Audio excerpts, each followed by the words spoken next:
Hey everyone, this is Laleh Hancock, and I was talking to someone about my horse, and it reminded me of a memory that I probably haven't thought about for a very long time. 24 years or more to be actually correct on that time. I um I was pregnant with twin girls back in 1995.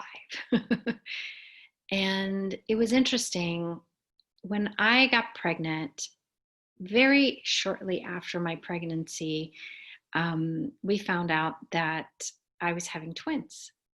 And the girls were 10 weeks old when we found out. And it was such a shock. But it was one that immediately triggered the doctors to give me a high risk doctor, because back then, twins, not that it wasn't normal, but they immediately considered you to be high risk. So you had to have a high risk doctor.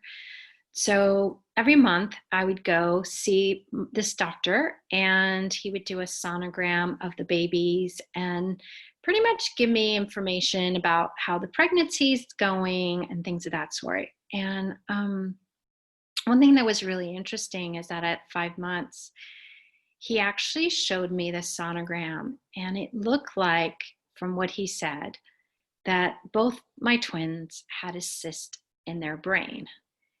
And from the finding in the ultrasound, the girls were going to have Down syndrome. And, it's quite interesting because I was young, yet I had worked in maternity for 4 years. So I had a lot more experience with childbirth and pregnancies and high risk pregnancies than I think the average person would. And still, it was such a shock to hear something like that. And what he advised us, even though we were going to a Christian or Catholic hospital, he advised me that I could go home and think about it and then be able to let him know if I wanted to abort my pregnancy. And back then, that was not even an option. I had felt the girls kicking inside me, growing inside me, and no way in hell I was about to have a miscarriage. I was going to abort the babies. And it's so funny each time I even hear about this story. Whew. Um, and I remember actually going home, and I had a very caring husband who was with me during most of these visits. And we talked about it. And I remember actually telling him that if he wanted to leave me, he could, and that I wouldn't be mad because this would be difficult, having twin girls and then having twin girls who are going to have Down syndrome. And I remember that night, he thought I was crazy, by the way. He wasn't going to leave because of anything like this, and that we were going to be able to handle it together. But I remember that night really thinking, no way in hell am I ever going to do anything other than love my babies. And that they were going to know from the minute they were born that they are loved and cared for, and that we would be there for them no matter what.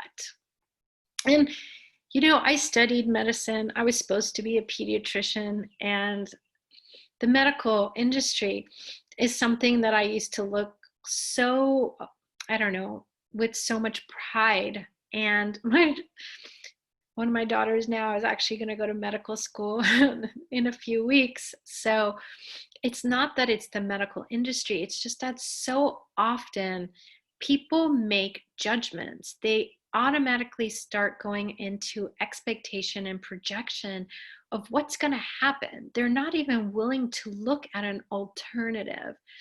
And that night when I went home, it was crazy. And I had time to think about it and then get back with my doctor. And of course, we told him, no way, we're not going to abort these babies. And do you know, the next month when I went for my visit and they did another sonogram, the girls were fine. There was no cyst, there was nothing in their brain. And I know now we changed it, The fact that there was no way I was abandoning these babies, those babies healed themselves to change what was going to happen. And if I would have listened to them, I would not have had the most amazing 24 years with two brilliant girls. My girls were born healthy. They were born 4 weeks early. They were a little colicky, which now I understand is a whole new world of sensitivity that has nothing to do with the things that the doctors told me. And they were always brighter than any other kid in school. They used to make special classes for them. My kids graduated with GPAs that were way over 4.0, which in America is amazing. And they were actually closer to 5.0 than 4.0. So there was nothing to worry about. And I knew that there was this feeling I had inside of me that my girls were going to be okay.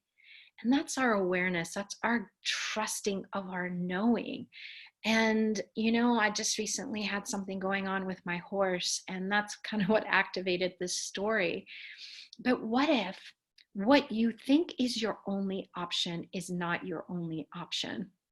And it doesn't have to be about pregnancy, but what is it that you actually know that you're pretending like you don't know because others don't have that awareness? Other people are going down their linear world. Our world has changed more than ever. You have to trust you and trust your gut instinct. And your knowing will guide you through anything that you have to go through, anything that you are creating, and anything you desire to create. And I'm happy to say my girls are healthy, they're happy, they're smart, they're beautiful, and they're creating a world as leaders. And so if I would have listened to those doctors back then, I would have missed out on so much. So I'm not saying doctors are bad. I love doctors. Doctors are not the problems. Actually, my daughter is going to be a doctor. It's just, don't assume anyone knows more than you know about your body or your life or your living or what you desire in life. People can be inspirations. People can be there to contribute energies and words and, share tools and resources with you, but only you will ever know. So I hope that one day I actually get to meet you in person. But until then, thank you for being you, and never give up you.